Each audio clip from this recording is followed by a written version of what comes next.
Germanton multi speciality hospital, doctor Mir Jawad jar Khan, national award winner, senior orthopaedic surgeon and director of Germanton multi speciality hospital. इनके साथ most senior and well experience doctor की team आपकी खिदमत में रहेगी। अस्सलाम वालेकुम नाजरीन, 7H न्यूज सच को रखे आपके आगे। नाजरीन, हाईकोर्ट की जानिब से ट्रैफिक पुलिस के लिए यह ऑर्डर आया था कि अपने प्राइवेट फोन से फोटो लेकर चालान ना करें, लेकिन ट्रैफिक पुलिस सुनती कहां है। मुसलसल इसकी खिलाफ वर्जी की जा रही है।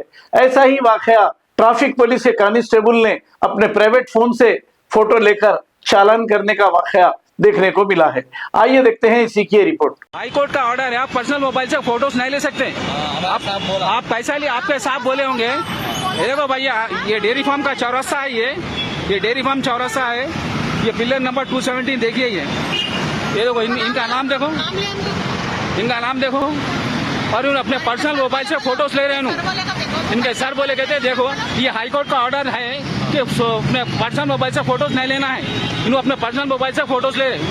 देख लो, इनका नाम देख लो जी, हमारा भी देख लो। ठीक है, देख रहे तुम्हारे को भी देख रहे। Germanten multi speciality hospital, doctor Mir Jawad jar Khan, national award winner, senior orthopaedic surgeon and director of Germanton multi speciality hospital. इनके साथ most senior and well experience doctor की टीम आपकी खिदमत में रहेगी। Doctor Wasif Azam, doctor Bharvi Chandori, senior cardiologist और दीगर स्पेशलिस्ट डॉक्टर की टीम खिदमत अंजाम दे रही है। Robotic surgery, advance cath lab, MRI, operation theatre, ICU, 2D ultrasound and pathological laboratory की 24 घंटे इमरजेंसी सर्विस के साथ अपने तमाम अमराज का मुकम्मल इलाज करवाइए। Germanton multi speciality hospital, opposite to pillar number 150, Attapur, Hyderabad. खबर है शहर की, खबर है गाँव की, खबर है सारी दुनिया की। 7H न्यूज पसंद आए तो लाइक कीजिए, शेयर कीजिए और सब्सक्राइब करना ना भूलें। 7H news.